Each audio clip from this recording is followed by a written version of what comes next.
Episode 65۔ میری آنکھ کھلی تو کانتا کمرے سے غائب تھی۔ میں جھپٹ کر اٹھ بیٹھا۔ وال کلاک میں 11 بج رہے تھے۔ اسی وقت کانتا باتھ روم سے برآمد ہوئی۔ وہ نہا دھو کر بہت نکھری نکھری لگ رہی تھی۔ میں باتھ روم میں گھس گیا۔ وہاں سے فارغ ہو کر نکلا تو نہ صرف ناشتے کی ٹرالی موجود تھی بلکہ تیمور اور احسان بھی وہاں پر تھے۔ وہ دونوں ناشتہ کر چکے تھے۔ ہم لوگ ناشتے سے فارغ ہوئے تو احسان نے کہا، یار کامران، رات وہ وجے عجیب باتیں کر رہا تھا۔ وجے کا کیا حال ہے؟ اسے کب ہوش آیا؟ وہ ابھی تھوڑی دیر پہلے ہی جاگا ہے اور ابھی ناشتے سے فارغ ہوا ہے۔ رات وہ احسان سے کہہ رہا تھا کہ ہم لوگوں نے بازی جیت لی ہے۔ تیمور نے بتایا۔ واقعی؟ میں نے ہنس کر کہا، کاش حقیقت میں ایسا ہوتا۔ میں نے مایوسی کی اداکاری کرتے ہوئے کہا، پھر اپنی جگہ سے اٹھ کھڑا ہوا، چلو ذرا وجے کی خیریت معلوم کر لیں۔ میں نے جیکٹ پہنتے ہوئے کہا۔ تیمور اور احسان دروازے کی طرف مڑے تو میں نے پھرتی سے اپنا ریوالور نکال کر جیکٹ کے اندرونی جیب میں رکھ لیا۔ وجے کا اوپری جسم برہنہ تھا اور اس کے شانے پر پٹی بندھی ہوئی تھی۔ وہ مجھے دیکھ کر مسکرا دیا۔ میرا دل چاہا کہ اس کے منہ پر اتنا زوردار ہاتھ ماروں کہ زندگی بھر وہ مسکرانے کے قابل نہ رہے۔ میں نے طنزیہ لہجے میں کہا، واہ بھائی، ایک ہی گولی میں تم نے بستر پکڑ لیا۔ میں تمہیں اتنا نازک نہیں سمجھتا تھا۔ تم بستر کی بات کر رہے ہو؟ کانتا ہنس کر بولی، وہی ایک گولی اگر ان کے سینے پر لگتی تو یہ ارتھی پر پہنچ جاتے۔ وہ سچ مچ کی گولی تھی کامران صاحب، کوئی کانچ کی گولی نہیں تھی۔ تم تو جذباتی ہو گئی، میں تو مذاق کر رہا تھا۔ ہماری صحبت میں رہ کر کانتا بھی اب مکاریاں سیکھتی جا رہی تھی۔ یہ مکاری ہی تو تھی۔ وہ وجے کی طرفداری کر کے نہ جانے کیا ثابت کرنا چاہ رہی تھی۔ مجھے گولی لگنے کا افسوس نہیں ہے۔ افسوس تو مجھے اس بات کا ہے کہ ہم وہاں سے خالی ہاتھ لوٹے ہیں۔ وجے افسردگی سے بولا۔ اس کی بات پر میں بری طرح چونک گیا مگر میں نے ظاہر نہیں کیا۔ احسان بھی چونک کر اسے دیکھنے لگا۔ میں نے افسردہ سی مسکراہٹ کا مظاہرہ کرتے ہوئے کہا، اس میں اتنی اداسی والی تو کوئی بات نہیں، ایسا تو ہوتا ہی رہتا ہے۔ افسوس تو مجھے بھی ہے مگر میں مایوس نہیں ہوں۔ مگر رات تو تم کہہ رہے تھے کہ تم لوگ وہ چیزیں وہاں سے لے کر آ گئے ہو۔ احسان نے کہا، میں کہہ رہا تھا؟ وجے حیرت زدہ ہو کر بولا، رات کی تو کوئی بات مجھے یاد نہیں ہے، بس اتنا یاد ہے کہ کامران صاحب نے مجھے گاڑی میں بٹھایا تھا، پھر شاید کوئی ڈاکٹر مجھے انجیکشن لگا رہا تھا۔ کانتا ہنس کر بولی، تم شاید بے ہوشی میں کچھ بڑبڑا رہے تھے، پر مجھے کچھ نہیں یاد۔ ٹھیک ہے، تم آرام کرو، تیمور نے کہا۔ پھر احسان سے مخاطب ہوا، وجے کو بلڈ کی ضرورت ہے، اس کے لیے فوری طور پر بلڈ کا انتظام کرو۔ اسے اب تک 3 بوتل خون دیا جا چکا ہے، ڈاکٹر کہے گا تو مزید بلڈ کا انتظام ہو جائے گا۔ احسان نے کہا۔ پھر ہم دوبارہ بیڈ روم میں آ بیٹھے۔ میں تیمور سے بات کرنا چاہ رہا تھا مگر احسان کی وجہ سے موقع نہیں مل رہا تھا۔ ہم کچھ دیر تک ادھر ادھر کی بے مقصد باتیں کرتے رہے۔ پھر احسان کا کوئی ٹیلی فون آ گیا، اسے فوری طور پر کہیں جانا تھا۔ اس کے رخصت ہونے کے بعد میں نے سکون کا سانس لیا اور تیمور سے کہا، بس اب یہاں سے نکلنے کی تیاری کرو، میں پہلی فرصت میں یہ منحوس ملک چھوڑ دینا چاہتا ہوں۔ پھر میں نے اسے بتا دیا کہ میرا مشن کامیاب ہو گیا ہے۔ تیمور نے چونک کر مجھے دیکھا، پھر بے اختیار مجھ سے لپٹ گیا۔ اتنی بڑی خوشخبری تم مجھے یوں سنا رہے ہو؟ آہستہ بولو، یہاں مجھے کسی پر بھی اعتبار نہیں ہے، ہر آدمی کو اپنا مفاد عزیز ہے۔ میں وہ چیزیں لے کر بہت خاموشی کے ساتھ یہاں سے نکلنا چاہتا ہوں، گلوریا کے بغیر۔ وہ بیچاری نہ جانے کہاں بھٹک رہی ہوگی، وہ کوئی دودھ پیتی بچی نہیں ہے۔ کانتا ناگواری سے بولی، وہ اپنی حفاظت خود کر سکتی ہے۔ تم خاموش رہو کانتا۔ تیمور نے اسے جھڑک دیا۔ پھر وہ مجھ سے بولا، تم جانا چاہتے ہو تو ضرور جاؤ، میں گلوریا کو یہاں چھوڑ کر نہیں جاؤں گا۔ جذباتی مت بنو تیمور، میری تحویل میں جو چیزیں ہیں وہ ہم سب کی جانوں سے زیادہ قیمتی ہیں۔ یہ ہو سکتا ہے کہ میں ان چیزوں کو محفوظ ہاتھوں میں پہنچا کر یہاں دوبارہ لوٹ آؤں۔ ایک عورت اور بھی ہے، تم یہ چیزیں پاکستانی ہائی کمیشن کے حوالے بھی تو کر سکتے ہو۔ وہ اہم اشیاء لے کر بارڈر کراس کرنے کی نسبت نیو دہلی جانا زیادہ آسان ہے۔ پھر وہ کچھ سوچ کر بولا، لیکن فوراً ہی نیو دہلی جانا بھی مناسب نہیں ہے۔ اگر واقعی ان لوگوں کو بھی ان دستاویزات کی ضرورت ہے تو یہ لوگ فوراً چونکنا ہو جائیں گے اور ان دستاویزات کی ترسیل ایک مرتبہ پھر خطرے میں پڑ جائے گی۔ تو تمہارا مشورہ یہ ہے کہ ہم چند دن تک مسئلہ صاف ہونے کا انتظار کریں؟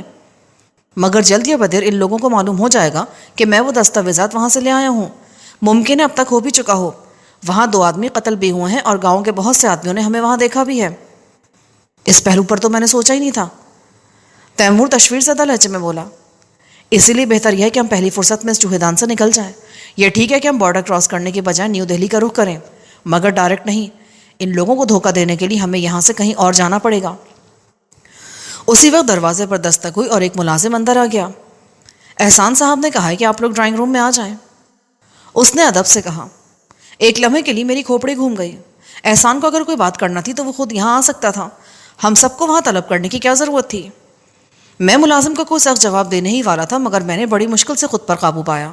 اچھا تم چلو، ہم لوگ ابھی آتے ہیں۔ میں اس موقع پر کسی طرح کی مخالفت مول نہیں لینا چاہتا تھا۔ ڈرائنگ روم میں ہمایوں مرزا کو دیکھ کر مجھے ذہنی طور پر دھچکا پہنچا، مگر میں نے کچھ ظاہر نہ ہونے دیا اور زبردستی مسکرا کر بولا، اچھا تو یہاں پولیس کمشنر صاحب بھی موجود ہیں؟ اگر تمہیں کوئی اعتراض ہے تو میں چلا جاتا ہوں۔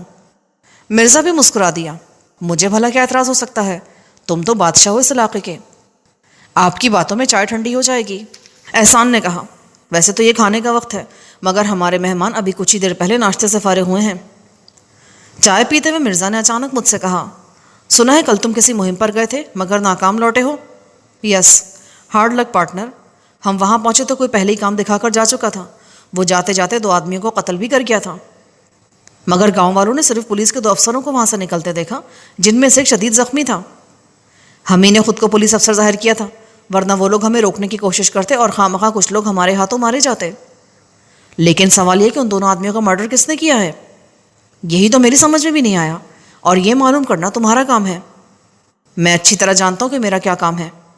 مرزا کا لہجہ اس لمحے بالکل اجنبی تھا۔ تو پھر جاؤ، جا کر معلوم کرو، یہاں کیوں وقت برباد کر رہے ہو؟ کامران، مرزا چیخ کر بولا، مجھ سے اس لہجے میں بات مت کرو، ایٹ دا اسپاٹ تم بھی وہاں موجود تھے، میں چاہوں تو ابھی تمہیں اریسٹ کر سکتا ہوں۔ میں چونک کر اسے دیکھنے لگا، میرے شبہات درست ثابت ہو رہے تھے۔ ہمایوں مرزا ایک گھاک پولیس آفیسر تھا، اسے شاید شبہ ہو گیا تھا کہ میں جھوٹ بول رہا ہوں۔ میں نے تپے ہوئے لہجے میں کہا، تو پھر انتظار کس بات کا ہے؟ مجھے ہتھکڑیاں لگاؤ اور لے جاؤ یہاں سے۔ تم کیا سمجھتے ہو، کیا میں ایسا کر نہیں سکتا؟ ہمایوں مرزا بپھر گیا، کوشش کر کے دیکھ لو۔ یہ مت سمجھو کہ تم خان صاحب کے گھر میں ہو تو میں بالکل ہی بے بس ہو گیا ہوں، میں نے تمہیں اپنا دوست کہا ہے، بس اسی لیے تمہارا خیال کر رہا ہوں۔ میں تلخی سے مسکرا دیا اور جواب میں کچھ کہنا چاہا، مگر احسان نے ہاتھ اٹھا کر مجھے روک دیا اور مرزا سے بولا، یہ آپ نے کس قسم کی باتیں شروع کر دیں؟ آپ تو جب مجھ سے کوئی جھوٹ بولتا ہے تو مجھ سے برداشت نہیں ہوتا۔ مرزا نے اس کی بات کاٹی، میں نے اب تک قدم قدم پر اس کی ہیلپ کی ہے اور یہ ہم ہی کو دھوکہ دے رہا ہے۔ بائی دا وے، تمہارے ساتھ پرابلم کیا ہے؟ یہ میرا پرابلم ہے کہ مجھے وہاں سے کچھ ملا نہیں، ان چیزوں میں تم کیوں اتنے انٹرسٹڈ ہو؟ میں نے تلخ لہجے میں کہا، مائی فٹ۔ مرزا بپھر کر بولا، مجھے کوئی انٹرسٹ نہیں ہے، مجھے غصہ تو صرف اس بات پر آ رہا ہے کہ تم مجھ سے اصلیت کیوں چھپا رہے ہو؟ تمہارا ایک آدمی بھی تو میرے ساتھ تھا، تم اسی سے اصلیت معلوم کیوں نہیں کر لیتے؟ مرزا بے ساختہ مسکرانے لگا، مجھے صرف یہ بتا دو کہ جب وہاں کوئی تھا نہیں تو وجے زخمی کیسے ہوا؟ کیا وہاں موجود کسی لاش نے اسے گولی مار دی؟ یہ میں نے کب کہا کہ وہاں کوئی موجود نہیں تھا؟ ظاہر ہے جس نے ان دونوں آدمیوں کو قتل کیا ہے اسی کی گولی سے وجے زخمی ہوا ہے، میں نے صرف یہ کہا ہے کہ میں نے حملہ آور کی شکل نہیں دیکھی۔ اوکے، میں تمہارے اس بیان پر یقین کر لیتا ہوں، مرزا نے کہا اور اٹھ کھڑا ہوا۔ مجھے اصل میں غصہ آ گیا تھا، اگر کوئی بات بری لگی ہو تو معاف کر دینا، اس نے معذرت خواہانہ انداز میں کہا اور رخصت ہو گیا۔ مجھے اس کا رویہ بالکل سمجھ نہیں آیا تھا، اس کے دوستانہ انداز سے بھی مجھے منافقت کی بو آ رہی تھی۔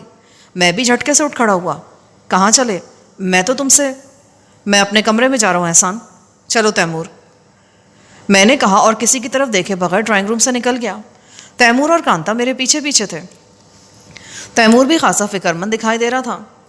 وہ کمرے میں پہنچ کر خود کلامی کے انداز میں بولا، میری تو سمجھ میں نہیں آ رہا کہ یہ سب ہو کیا رہا ہے، یقین نہیں آتا کہ یہ وہی ہمایوں مرزا ہے جو تمہیں ساتھ میں لانے کو مرا جا رہا تھا۔ میں نے یہ خطرہ پہلے ہی بھانپ لیا تھا، میں نے کہا تھا نا کہ یہ سب اپنے اپنے مفاد کے غلام ہیں۔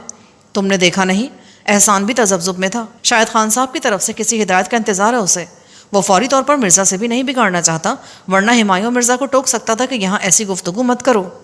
پھر کیا سوچا ہے تم نے؟ سوچنا کیا ہے، ہم آج رات ہی یہاں سے نکلنے کی کوشش کریں گے۔ ہم یہاں سے پہلے بمبئی جائیں گے، پھر دہلی کا رخ کریں گے۔ میرا خیال ہے کہ ہم علیحدہ علیحدہ سفر کریں۔ تیمور نے کہا، تم بمبئی چلے جاؤ، میں کسی اور شہر کی طرف نکل جاتا ہوں، ان میں سے کوئی ہمارا پیچھا بھی کرے گا تو کنفیوز ہو جائے گا۔ ٹھیک ہے، تم آگرہ کی طرف نکل جاؤ، میں اور کانتا بمبئی چلے جائیں گے۔ یہاں سے روانگی کے ٹھیک 1 ہفتے بعد تم مجھے دہلی کے ریلوے اسٹیشن پر ملنا۔ شام کے 7 بجے ہم لوگ روانگی کے لیے تیار تھے۔ اچانک دروازے پر دستک ہوئی اور وجے اندر آ گیا۔ اس کے چہرے پر زردی کھنڈی ہوئی تھی، مگر چال سے کمزوری یا نقاہت ظاہر نہیں ہو رہی تھی۔ کیسے ہو وجے؟ ابھی تمہیں آرام کی ضرورت ہے۔ میں اتنا نازک نہیں ہوں کامران صاحب، اب میں بالکل ٹھیک ہوں۔ کیا آپ لوگ کہیں جا رہے ہیں؟ ہاں وجے، ہم لوگ 2-4 دن کے لیے آؤٹنگ پر جا رہے ہیں، ذرا جگو کے گاؤں تک جائیں گے، ہو سکتا ہے گلوریا وہاں پہنچ گئی ہو۔ گلوریا؟ میں نے شاید تمہیں بتایا نہیں، یا شاید تم پھر بھول گئے ہو، گلوریا بھی ہماری ساتھی ہے، وہ پچھلے دنوں ہم سے بچھڑ گئی تھی۔ میں بھی آپ کے ساتھ چلوں گا، دیکھیے انکار مت کیجیے گا، میں اب بالکل فٹ ہوں۔ صورتحال کو سمجھنے کی کوشش کرو وجے۔ ہمایوں مرزا کو شبہ ہے کہ میں ونود پانڈے کے گاؤں سے خالی ہاتھ نہیں آیا ہوں، وہ اب تم سے بھی پوچھ گچھ کرے گا، اگر تم بھی ہمارے ساتھ نکل گئے تو اس کا شبہ یقین میں بدل جائے گا۔ کچھ بھی ہو کامران صاحب، میں بھی آپ کے ساتھ چلوں گا، اسے بھی ساتھ لے چلو، تیمور نے فرینچ میں کہا۔ ہمارے جانے کے بعد یہ بھی ہو سکتا ہے کہ مرزا اس پر 3rd ڈگری استعمال کرے اور وجے زبان کھول دے۔ میں ایک لمحے کے لیے سوچ میں پڑ گیا، وجے بھی انہی کا آدمی تھا، اگر اس نے ابھی تک زبان نہیں کھولی تھی تو اس کا مطلب یہ نہیں تھا کہ وہ آئندہ بھی ہماری فیور کرے گا، ہو سکتا ہے وہ خود ہی مرزا کو سب کچھ بتا دے۔ میں نے پرخیال انداز میں کہا، تم ٹھیک کہہ رہے ہو، ہم اسے یہاں چھوڑنے کا رسک نہیں لے سکتے۔ پھر میں اردو میں وجے سے بولا، ٹھیک ہے تم بھی ہمارے ساتھ چلو۔ کانتا، وجے کے زخم پر وہ سفوف لگا دو جس سے زخم بہت تیزی سے بھرتا ہے۔ وجے نے اس وقت جسم پر چادر لپیٹ رکھی تھی۔ کانتا نے اپنے بکس سے وہ سفوف نکالا اور وجے سے چادر اتارنے کو کہا۔ پھر کانتا نے اس کی بینڈیج بھی کھول ڈالی اور بہت مہارت سے وہ جادوئی سفوف وجے کے زخم پر چھڑک دیا۔ اب پٹی باندھنے کی ضرورت نہیں ہے، یہ سفوف کل ایک دفعہ اور چھڑکوں گی، پھر تم بالکل ٹھیک ہو جاؤ گے۔ مجھے تو ابھی سے اپنی تکلیف کم لگ رہی ہے، وجے ہنس کر بولا۔ اب جا کر شرٹ وغیرہ پہن لو، تیمور نے کہا۔ وجے چادر لپیٹ کر جلدی سے باہر نکل گیا۔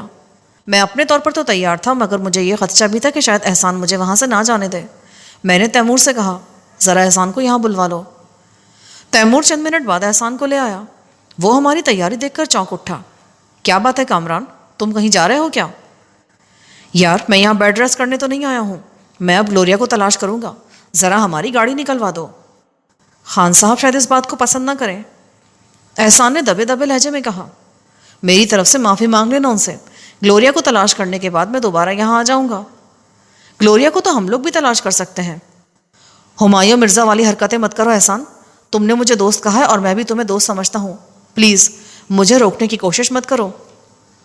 میں تو تم سے ریکویسٹ کر رہا ہوں، باہر تمہارے لیے خطرہ ہے۔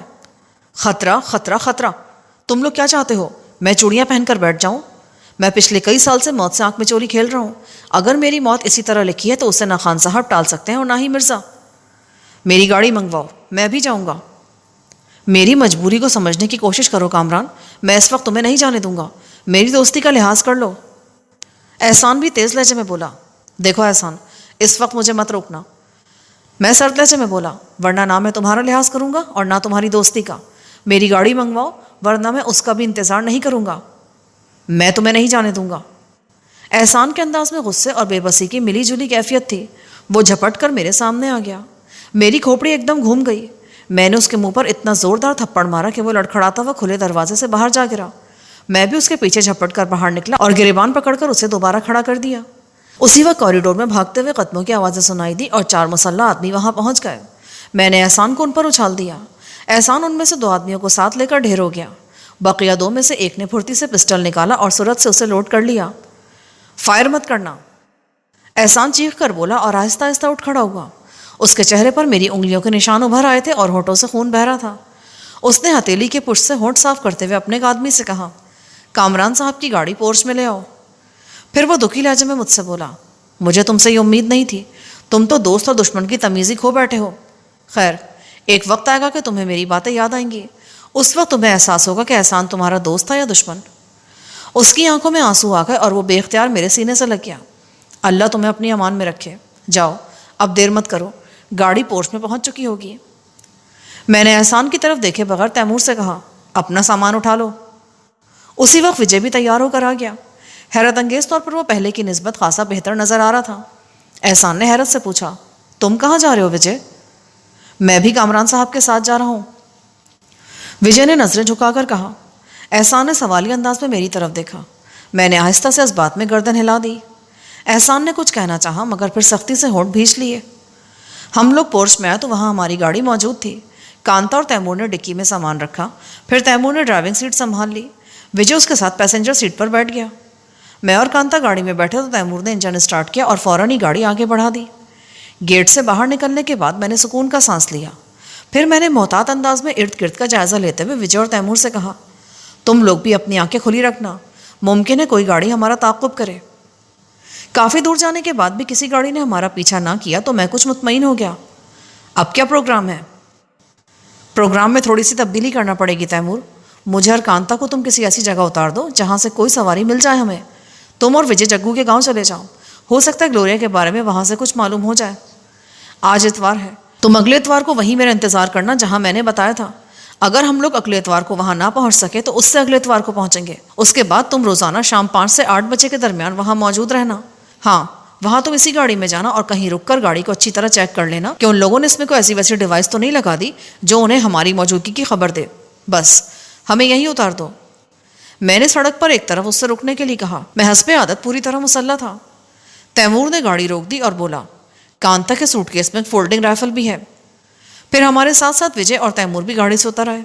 تیمور نے ڈکی کھول کر کانتا کا اور میرا سوٹ کیس اتارا اور بولا، وش یو بیسٹ آف لک کامران.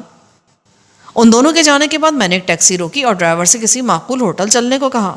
میں فوری طور پر الہ آباد چھوڑنا نہیں چاہتا تھا. ممکن ہے ریلوے اسٹیشن اور ایئرپورٹ پر مرزا نے اپنے آدمی لگا رکھے ہوں. اتنے ہتھیاروں کی موجودگی میں پلین سے سفر کرنا تو بہت مشکل تھا. میں ایک آدھ دن بعد ٹرین سے سفر کرنا چاہتا تھا. میں اور کانتا بالکل خاموش تھے.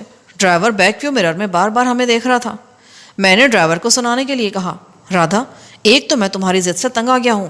کیا ضروری ہے کہ تمہاری ماتا جی بھی ہمارے ساتھ شملے جائیں؟ میں ان چھٹیوں کو انجوائے کرنا چاہتا ہوں. کیسی باتیں کرتے ہو اجیت؟ ماتا جی چلیں گی تو تمہارا کیا بگڑ جائے گا؟ کانتا شکایتی لہجے میں بولی. میرا سکھ چین جاتا رہے گا. ہماری شادی کو 3 مہینے ہو گئے مگر یہ ماتا جی ہمارا پیچھا ہی نہیں چھوڑتی. اچھا ٹھیک ہے، مجھ سے بات مت کرو. کانتا منہ پھلا کر بولی اور کھڑکی کی طرف سمٹ کر بیٹھ گئی. میں نے دیکھا ہماری باتیں سن کر ٹیکسی والا مسکرا رہا تھا. تھوڑی دیر بعد اس نے ہمیں ایک اعلیٰ درجے کے ہوٹل پر اتار دیا. مجھ سے پیسے لینے کے بعد وہ ہنس کر بولا، صاحب ایک بات کہوں، برا مت ماننا، ماتا جی کو شملہ ضرور لے جانا. واٹ؟ میں بھنا کر اس کی طرف پلٹا تو اس نے ٹیکسی فوراً آگے بڑھا دی. کانتا ہنستے ہنستے لوٹ پوٹ ہو گئی. ہوٹل کے آرام دہ کمرے میں بیڈ پر نیم دراز ہو کر میں آئندہ کی منصوبہ بندی کرنے لگا. کانتا بھی کچھ سوچ رہی تھی. پھر وہ اچانک بولی، کامران ایک آئیڈیا ہے، کیوں نہ ہم لوگ بائی روڈ دلی چلیں؟ پیدل؟ پیدل کیوں؟ ہم کوئی گاڑی خرید سکتے ہیں.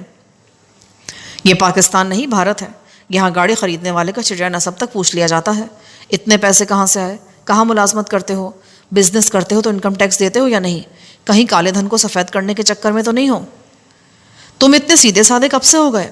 یہ سوالات تو ان لوگوں کے لیے ہوتے ہیں جو پائی پائی جوڑ کر گاڑی خریدتے ہیں. چور دروازے تو ہر جگہ ہوتے ہیں. بلیک میں گاڑی تو کیا ہیلی کاپٹر تک مل جاتا ہے. پاگل پن کی باتیں مت کرو کانتا. ہم اس وقت الہ آباد میں ہیں اور یہاں کا پولیس کمشنر ہے ہمایوں مرزا. یہ تو خیر ممکن ہی نہیں کہ اس قسم کی کوئی ڈیل اس کی نالج میں نہ آئے. کانتا کا جوش و خروش مان پڑ گیا. کبھی تو میں بھی اس قابل ہو جاؤں گی کہ تم میرے مشورے پر عمل کرو. گلوریا بھی تو آخر میری ہی طرح کی ایک لڑکی ہے. اچھا خیر چھوڑو ان سب باتوں کو. چلو ہم شملہ چلتے ہیں. ہاں یہ ٹھیک ہے، اس وقت وہاں کا موسم بھی خوبصورت ہوگا. مگر ایک بات سن لو کانتا. وہ کیا؟ ماتا جی ہمارے ساتھ نہیں جائیں گی. کانتا نے مجھے تکیہ کھینچ کر مارا. اس لمحے مجھے ایسا محسوس ہوا جیسے کوئی دروازے پر کھڑا ہو. دروازے کے نیچے جھری سے مجھے اس کے جوتے نظر آئے تھے، وہ بھی اس لیے کہ تکیے کے وار سے بچنے کے لیے میں نیچے کی طرف جھک گیا تھا. میں نے ہونٹوں پر انگلی رکھ کر کانتا کو خاموش رہنے کا اشارہ کیا اور خود بلند آواز میں بولا، تمہاری ماتا جی نے تو میری زندگی اجیرن کر دی ہے. انہیں تو اب تیرتھ یاترا کے لیے بھیج دو. اس کے ساتھ ہی میں دبے پاؤں دروازے کی طرف بھی بڑھ رہا تھا. کانتا حیرت سے مجھے دیکھ رہی تھی. میں مسلسل بولتا رہا، انہیں کسی کل چین نہیں پڑتا، ہر وقت سر پہ سوار رہتی ہے میرے. میں بھی ایسے لوگوں کا علاج خوب جانتا ہوں. یہ کہہ کر میں نے اچانک دروازہ کھول دیا. وہ اسی ہوٹل کا کوئی بہرا تھا. مجھے سامنے دیکھ کر وہ بری طرح سٹپٹا گیا اور وہاں سے بھاگنے کی کوشش کی، مگر میں نے ایک دم اس کا گریبان پکڑ کر اندر کھینچا اور کانتا سے دروازہ لاک کرنے کے لیے کہا. پھر میں نے قہر آلود نظروں سے بیرے کو گھورا. یہاں کیا کر رہے تھے؟ وہ میں اس خیال سے آ گیا تھا کہ آپ کو کسی چیز کی ضرورت نہ ہو. وہ سہمے ہوئے لہجے میں بولا. میں نے اس کا گریبان چھوڑ کر اچانک اس کے چہرے پر زوردار تھپڑ رسید کیا. میں صرف سچ سننے کا عادی ہوں، اس لیے سچ بولو. ایک ہی تھپڑ نے اس کا حلیہ بگاڑ دیا. اس کے ہونٹوں سے خون بہنے لگا. بتاتا ہوں، پہلے آپ یہ خط پڑھ لیں. اس نے پینٹ کی ہپ پاکٹ میں ہاتھ ڈالا اور ایک دم میرے سامنے کر دیا. خط کے بجائے اس کے ہاتھ میں .22 کا چھوٹا سا ریوالور دبا تھا. مجھے ہنسی تو بہت آئی مگر میں نے اس پر ظاہر نہیں کیا. وہ لہجے کو خوفناک بنا کر بولا، اپنی جگہ سے حرکت مت کرنا ورنہ میں فائر کر دوں گا. مگر میرا قصور تو بتاؤ. میں نے خوفزدہ ہونے کی اداکاری کی. اپنی زبان بند رکھو اور باتھ روم کی طرف چلو. تم جو کہو گے میں کروں گا، مگر وقت برباد مت کرو. باتھ روم چلو. تم بھی اٹھو، وہ کانتا سے بولا۔ باتھ روم میں لے جا کے مجھے نہلاؤ گے کیا؟ پستول والا نے مجھے گھور کر دیکھا تو میں جلدی سے بولا، چلو کانتا، یہ نہلائے بغیر نہیں مانے گا۔ یہ کہہ کر میں باتھ روم کی طرف مڑا تو اس کے سائے سے مجھے احساس ہو گیا کہ وہ میرے نزدیک آ گیا ہے۔ میں جاتے جاتے ایک دم گھوما اور اس کے سر پر یکے بعد دیگرے 2 راؤنڈ ککس رسید کر دیں۔ وہ تیورا کر گرا تو میں نے جھپٹ کے اس کے پستول والے ہاتھ پر پاؤں رکھ کے زور سے دبا دیا۔ وہ تکلیف کی شدت سے کربناک انداز میں چیخا۔ میں نے دوسرے پاؤں سے ٹھوکر مار کر اس کا پستول دور پھینک دیا اور اسے گریبان سے پکڑ کر اٹھا لیا۔ اب تم باتھ روم میں چلو۔ وہ ایک دم خوفزدہ دکھائی دینے لگا اور ہکلا کر بولا، میری بات تو سنیں۔ میں نے اس کے منہ پر بھرپور تھپڑ رسید کیا تو وہ خود ہی باتھ روم میں جا گرا۔ میں اس کے پیچھے لپکا۔ وہ واش بیسن کا سہارا لے کر اٹھنے کی کوشش کر رہا تھا۔